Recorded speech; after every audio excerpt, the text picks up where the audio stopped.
Online के इस platform पर आप सभी का स्वागत है। आज हम यूजीसी नेट जेआरएफ में हिंदी नाटक के बारे में चर्चा करेंगे कि नेट जेआरएफ के सिलेबस में कौन कौन से नाटक लगे हैं, जिसमें से हम एक नाटक देख चुके हैं। आज हम दूसरा नाटक देखेंगे। उस नाटक का नाम है अंधा युग। अंधा युग के रचनाकार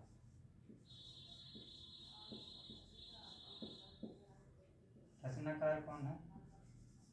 धर्मवीर भारती। धर्मवीर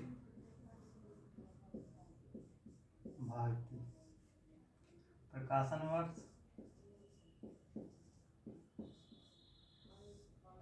वर्ष इसका है 1954। कहीं कहीं 1955 भी मिलता है। अंक कितने हैं इसमें? अंक इसमें 5 अंक है। भाग कितना है? 8 भाग है। श्रेणी क्या है नाटक की? श्रेणी इसकी है गीत नाट्य।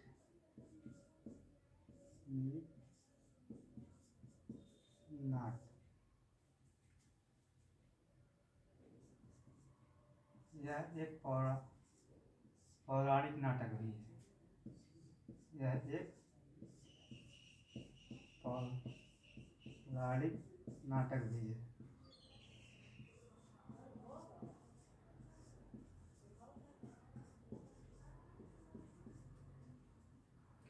तो हिंदी नाटक भाग 2 अंधा युग। रचनाकार धर्मवीर भारती। प्रकाशन वर्ष 1954-1955। कितना अंक है?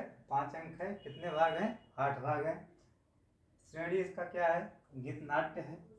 यह एक पौराणिक नाटक भी है। इसके बाद देखते हैं जो अंधा युग है, इसमें जो अंक है उसका क्या नाम है?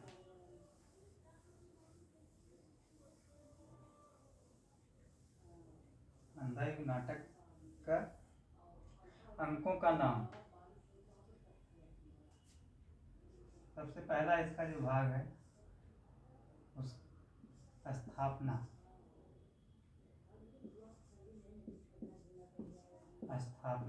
इसका नाम है क्या? अंधा युग। स्थापना का नाम है अंधा युग। दूसरे भाग जो है यह प्रथम अंक। दूसरा भाग क्या है? प्रथम अंक। प्रथम अंक का जो नाम है उसका नाम है कौरव नगरी। कौरव नगरी। तीसरा भाग द्वितीय अंक।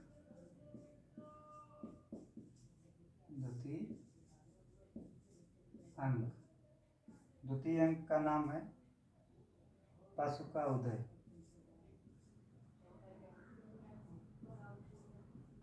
पशु का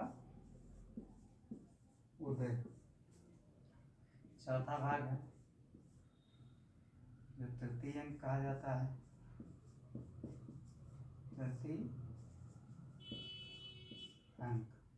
तृतीय अंक का नाम है अश्वत्थामा।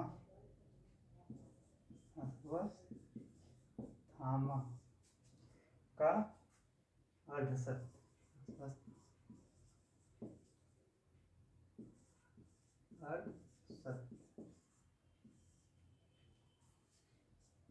पांचवा भाग यह अंतराल है। अंतराल इसमें क्या है?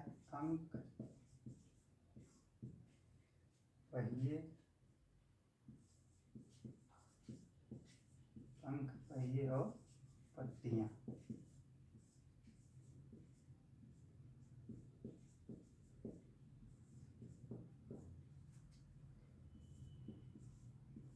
छठवां भाग जो चतुर्थ अंक है चतुर्थ अंक, इसका नाम है गांधारी का सांप। गांधारी का सांप।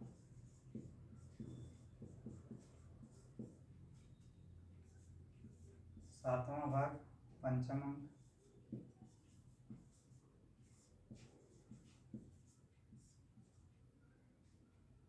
इसका है विजय एक। विजय एक क्रमिक आत्महत्या।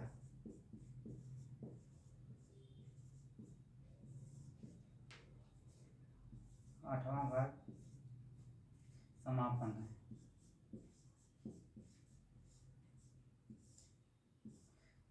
इसका नाम क्या है? प्रभु की मृत्यु।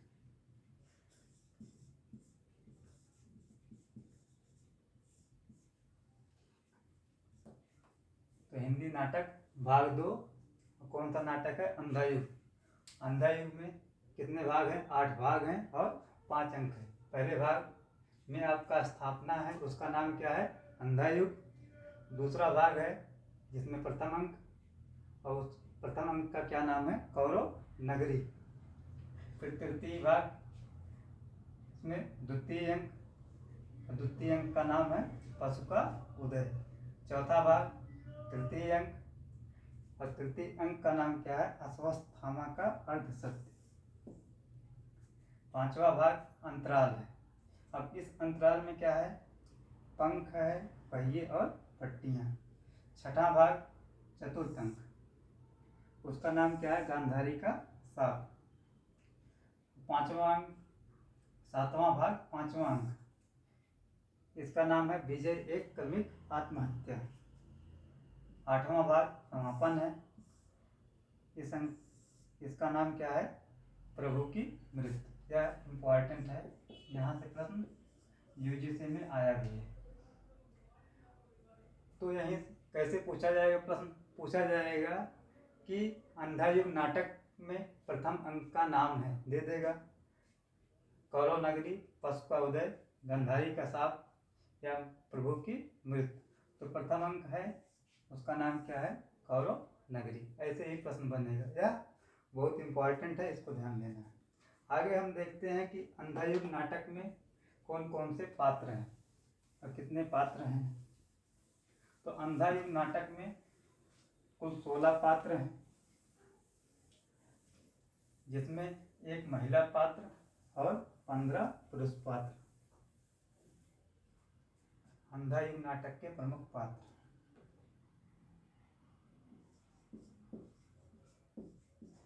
प्रमुख पात्र। कुल पात्र कितने हैं? कुल पात्र 16। पूछा जाए अंधा युग नाटक में कुल कितने पात्र हैं? 16, जिनमें पुरुष पात्र कितने हैं? इसमें 15 पात्र पुरुष। महिला पात्र कितना है? महिला पात्र 1। अब इसमें पौराणिक पात्र भी हैं। पौराणिक पात्रों की संख्या कितनी है? 14। और काल्पनिक पात्र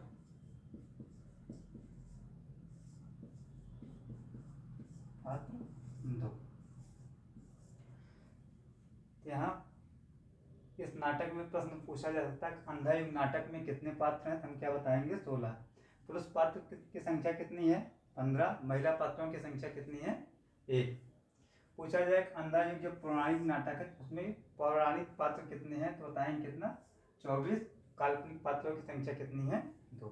अब कौन कौन से पात्र हैं, उनके क्या नाम है, उसको हम देख लेते हैं। इसमें एक है अश्वत्थामा।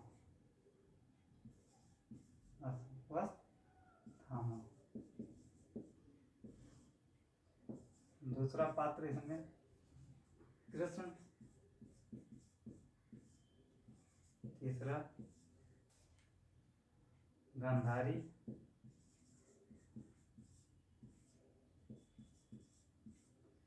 चौथा धृतराष्ट्र।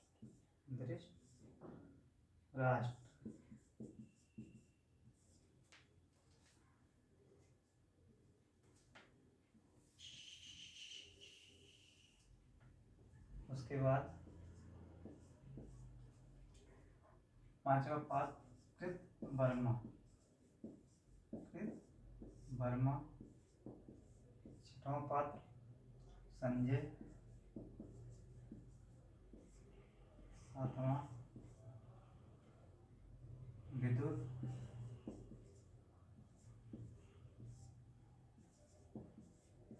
आठवां पात्र वृद्धयाचक।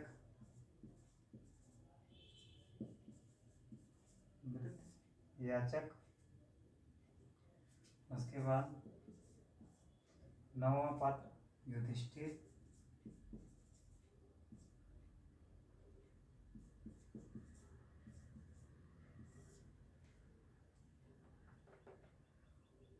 युधिष्ठिर के बाद 10वां पात्र बलराम। 11 नंबर पे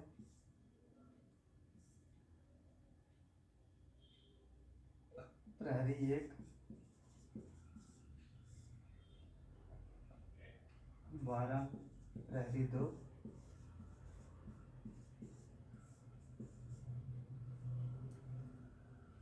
एक पात्र 13 नंबर कृपाचार्य।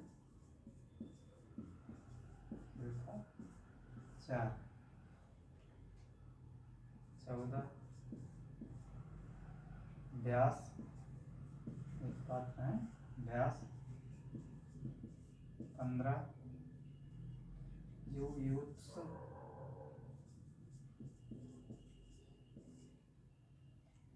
16 नंबर जो अंतिम पात्र है गूंगा भिखारी। तो अंधा युग नाटक में पात्रों के नाम इस प्रकार हैं, जिसमें आपका कृतवर्मा, संजय, विदुर, वृद्धयाचक, युधिष्ठिर, कृपाचार्य, व्यास, युयुत्सु, गूंगा भिखारी, बलराम, प्रहरी 1, प्रहरी 2, धृतराष्ट्र, गांधारी, कृष्ण, अश्वत्थामा। ये 16 पात्र हैं। इन पात्रों को का नाम दे के पूछ लेगा कि यह पात्र किस नाटक के हैं, तो आप लोग जब इस नाटक को पढ़े रहेंगे तो यहाँ से इस प्रश्न को कर सकते हैं। यह भी इम्पोर्टेंट है। इसके बाद देखते हैं कि जो अंधा युग नाटक है, इसमें जो पात्र हैं उनमें पात्रों का वैशिष्ट्य क्या है, उनमें संबंध क्या है, इसको हम देख लेते हैं। अंधा युग पात्रों का वैशिष्ट संबंध।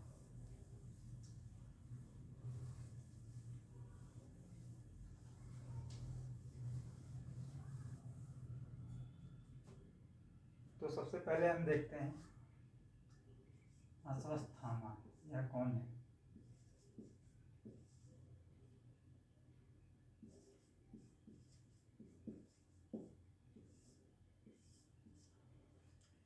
यह कौन है? द्रोणाचार्य का पुत्र है। अश्वत्थामा द्रोणाचार्य का पुत्र।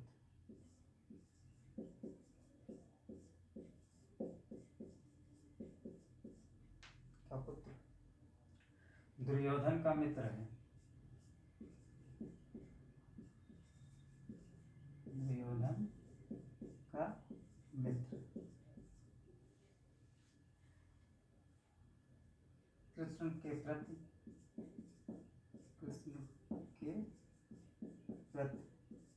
शत्रुता का भाव रखने वाला।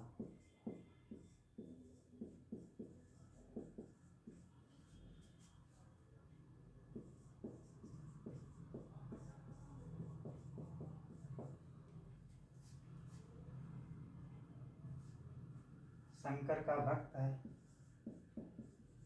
शंकर का भक्त। इसके बाद जो अगला पात्र है उसमें कृष्ण, अगला पात्र कृष्ण।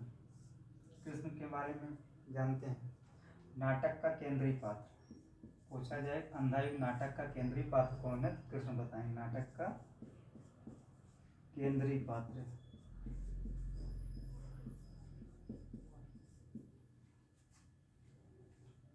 नाटक के नायक, नाटक के नायक, ऐतिहासिक पात्र हैं। ऐतिहासिक का तात्पर्य होता है ऐसे पात्र जिनका उल्लेख आपको इतिहास में मिलता है। पौराणिक पात्र, इनका वर्णन पुराणों में है, पौराणिक पात्र हो गए।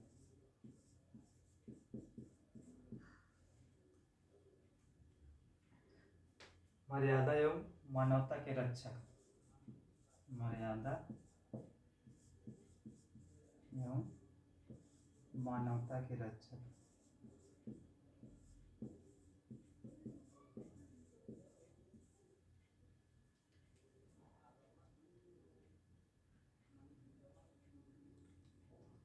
ठीक, तो पहला पात्र इसमें हम देखे हैं कि अश्वत्थामा। तो अश्वत्थामा के बारे में, द्रोणाचार्य का पुत्र है, दुर्योधन का मित्र है, कृष्ण के प्रति शत्रुता का भाव रखने वाला और शंकर का भक्त है। यहाँ तक पूछा जा सकता, हाँ, अंधा युग नाटक में द्रोणाचार्य के पुत्र का क्या नाम था? तो हम बताएंगे अश्वत्थामा। या दुर्योधन का मित्र कौन था? अश्वत्थामा। इसके बाद कृष्ण के बारे में कि अंधा युग नाटक के नायक कौन है? कृष्ण बताएंगे। नाटक का केंद्रीय पात्र कौन है? कृष्ण है। क्या कहते हैं? ऐतिहासिक पात्र और पौराणिक पात्र भी हैं। मर्यादा एवं मानवता के रक्षक भी हैं। इसके बाद आगे देखते हैं, अगला जो पात्र है गांधारी। गांधारी के बारे में क्या जानेंगे? गांधारी,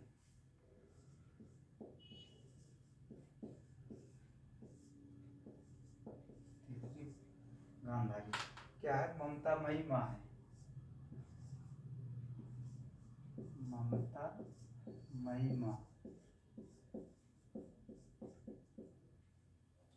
धृतराष्ट्र की पत्नी, राष्ट्र की पत्नी है।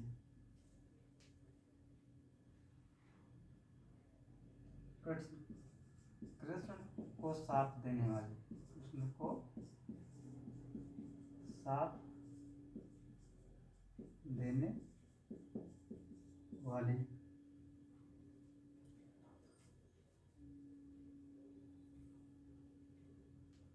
इसके बाद धृष्टा, अगले पात्र धृतराष्ट्र। धृतराष्ट्र, इनके बारे में क्या जानना है? मोह आंध पिता है, आंध पिता। दुर्योधन की मृत्यु पर दुखी,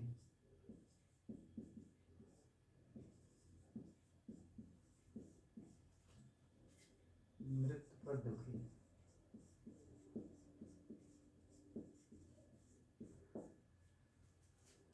गांधारी ममतामयी माँ है, धृतराष्ट्र की पत्नी है, कृष्ण को साथ देने वाली है। यहाँ पूछा जा सकता है अंधा युग नाटक में कृष्ण को किसने साथ दिया? क्या बताएंगे? गांधारी। इसके बाद धृतराष्ट्र दुर्योधन की मृत्यु पर दुखी, मोहांध पिता। अब अंधा युग नाटक में प्रतीक योजना देखते हैं। प्रतीक योजना क्या है? कि जो कृष्ण है किसके प्रतीक हैं? अश्वत्थामा किसका प्रतीक है? यहाँ पे भी प्रश्न बनेगा। तो हेडिंग डालेंगे अंधा युग, अंधा युग प्रतीक योजना।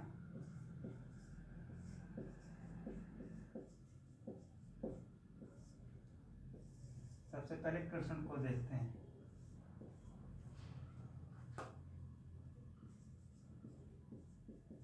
कृष्ण किसके प्रतीक? मानवीय मूल्यों के प्रतीक, मानवीय मूल्यों के प्रतीक।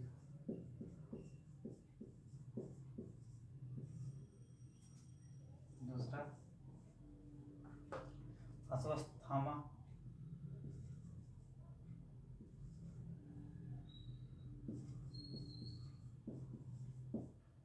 यह किसका प्रतीक है? ये साहित्य में इसको देखते हैं। साहित्य में नीत्से, नीत्से सात्र का प्रतीक।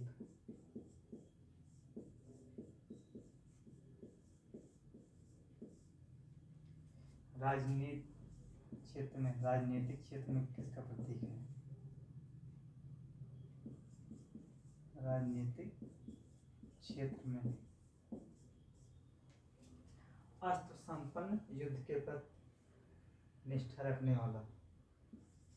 अस्त्र संपन्न, युद्ध के प्रति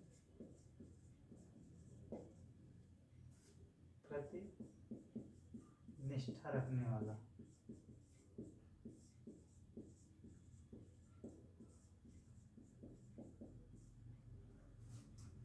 फिर तीसरा पात्र विदुर।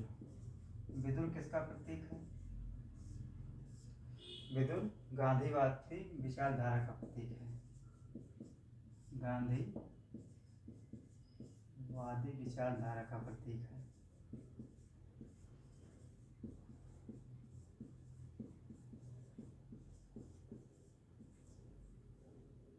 अगला पात्र देखते हैं संजय। संजय किसका प्रतीक है? संजय तटस्थता का प्रतीक है। तटस्थता का प्रतीक। आगे युधिष्ठिर किसका प्रतीक है? युधिष्ठिर राजनीतिक के प्रतीक। राजनीतिक के प्रतीक। व्यास किसका प्रतीक है? व्यास साहित्यकार और नेता का प्रतीक। साहित्यकार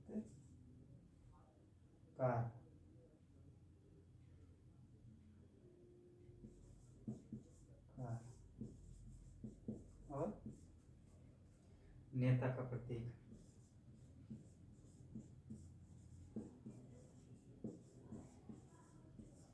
तो अंधा युग नाटक में प्रत्येक योजना देख रहे हैं, तो यहाँ ये भी इम्पोर्टेंट है कि कौन सा पात्र किसका प्रतीक है।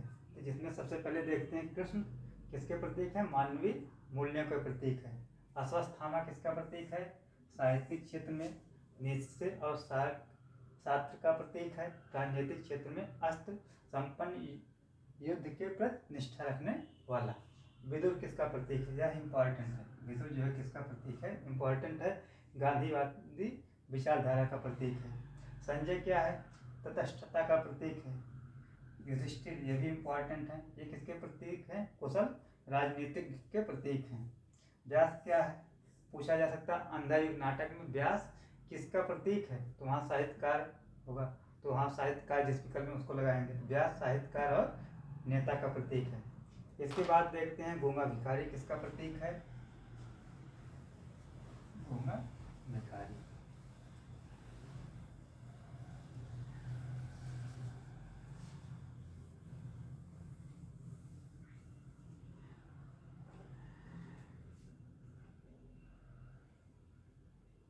सातवां नंबर गूंगा भिखारी। गूंगा भिखारी किसका प्रतीक है? युद्ध में विकलांग होने वाले लोगों का प्रतीक है। युद्ध में विकलांग होने वाले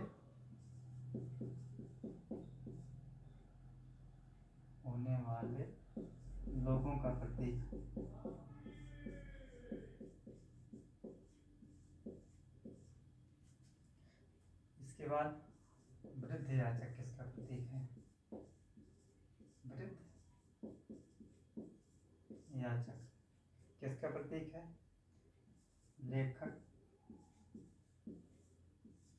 लेखक के दृष्टिकोण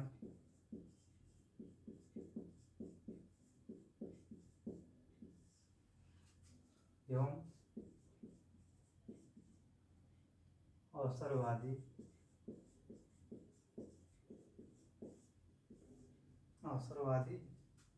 ज्योतिषियों का प्रतीक है।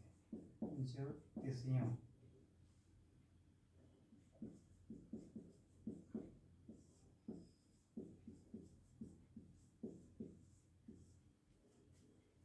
प्रहरी एक है, किसका प्रतीक है?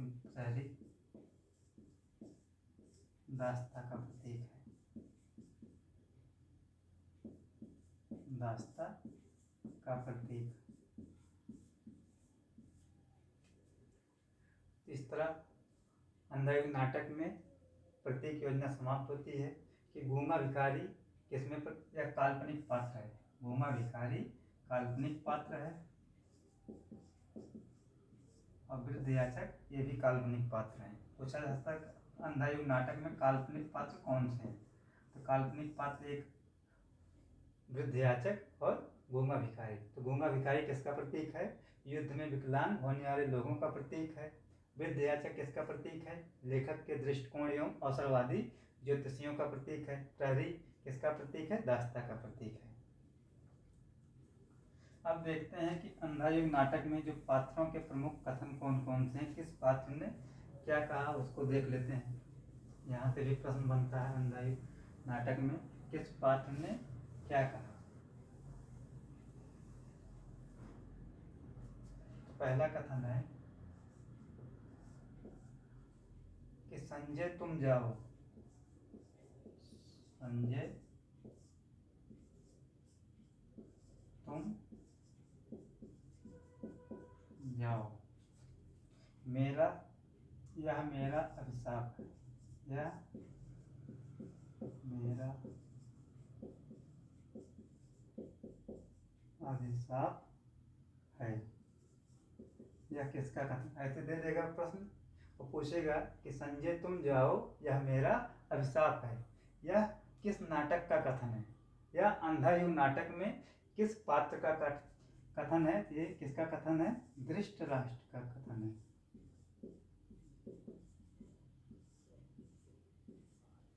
दूसरा कथन यह भी इम्पोर्टेंट है, यहाँ से भी प्रश्न बना है कि मुझको गल जाने दो, मुझको गल जाने दो। यह किसका कथन है? यह युधिष्ठिर का कथन है। युधिष्ठिर मुझको गल जाने दो, किसका कथन? युधिष्ठिर का। तीसरा महत्वपूर्ण कथन है अस्त्र रहेंगे तो उपयोग में ही आएंगे, अस्त्र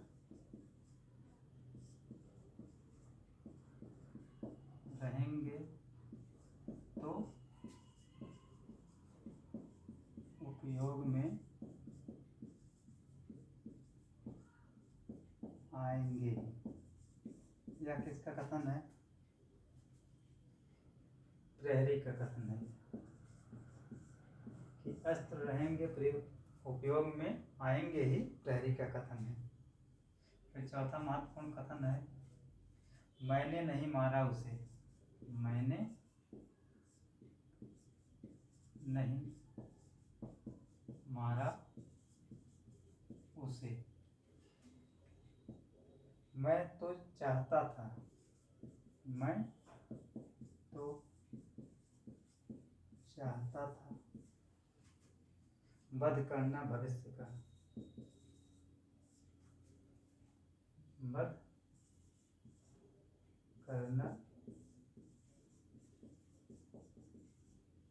भविष्य का। यह किसका कथन है? अश्वत्थामा का कथन है।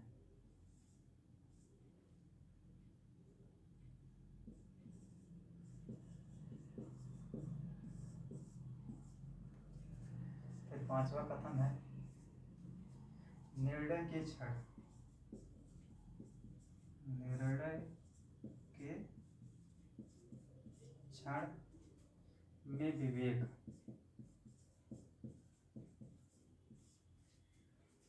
और मर्यादा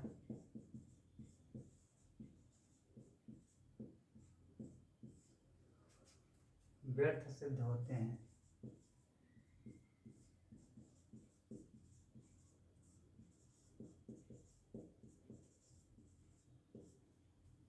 या किसका कथन? गांधारी का।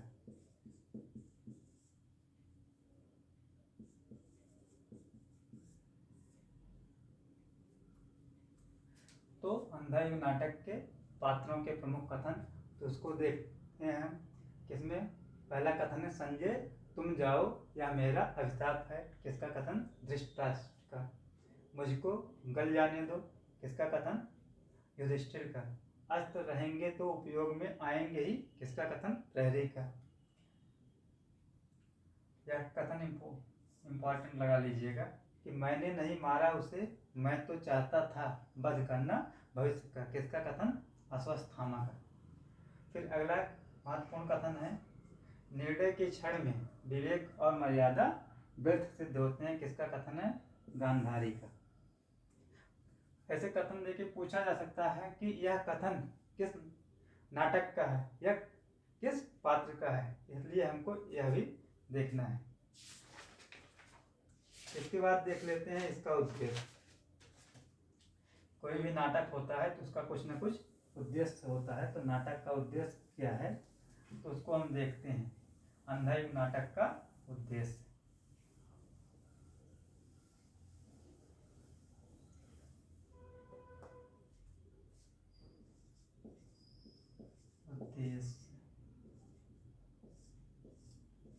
इसमें पहला उद्देश्य इसका होगा कि मानवीय मूल्यों की प्रतिष्ठा करना, मानवीय मूल्यों की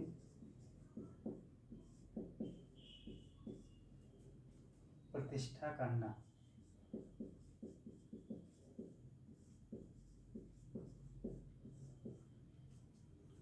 दूसरा युद्ध की समस्या पर विचार, युद्ध की समस्या पर विचार। तीसरा उद्देश्य इसका है विघटित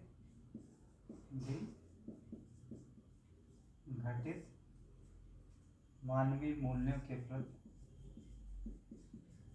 मानवीय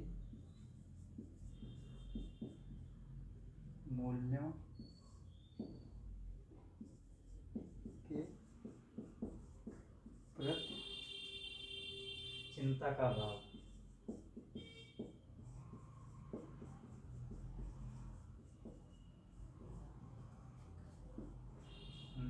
अगला उद्देश्य इसका प्रेम एवं शांति के पथ पर, प्रेम एवं शांति के पथ पर अग्रसर होने की प्रेरणा, पथ पर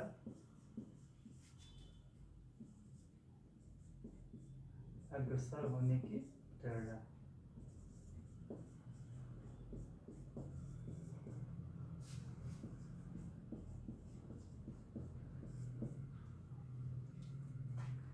तो अंधा युग नाटक के जो उद्देश्य हैं उसमें मानवीय मूल्यों की प्रतिष्ठा करना, युद्ध की समस्या पर विचार करना, विघटित मानवीय मूल्यों के प्रति चिंता का भाव, प्रेम एवं शांति के पथ पर अग्रसर होने की प्रेरणा। अंधा युग नाटक जो है 8 भागों में एवं 5 अंकों में विभाजित गीत नाट्य है। इसका कथानक महाभारत पर आधारित है। पूछा जा सकता है कि अंधा युग का कथानक जो है किस पर आधारित है, तो कथानक यह कहाँ से लिया गया है? कथानक जो है महाभारत से लिया गया है, महाभारत पर आधारित है।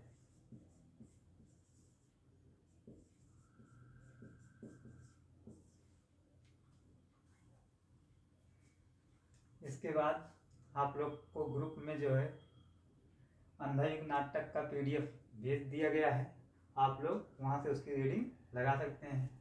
जो लोग ग्रुप से नहीं जुड़े हैं, इस नंबर पर संपर्क करके ग्रुप में जुड़ सकते हैं। नंबर है 9648851785। इस पर आप टेलीग्राम ग्रुप से भी जुड़ सकते हैं और व्हाट्सएप ग्रुप से भी, जिससे जो सहायक सामग्री होगी आपको ग्रुप में भेज दी जाएगी, या आप लोग वीडियो के डिस्क्रिप्शन में इसका लिंक है, डायरेक्ट वहाँ से भी जुड़ सकते हैं। इस प्रकार यह नाटक समाप्त होता है। बहुत बहुत धन्यवाद।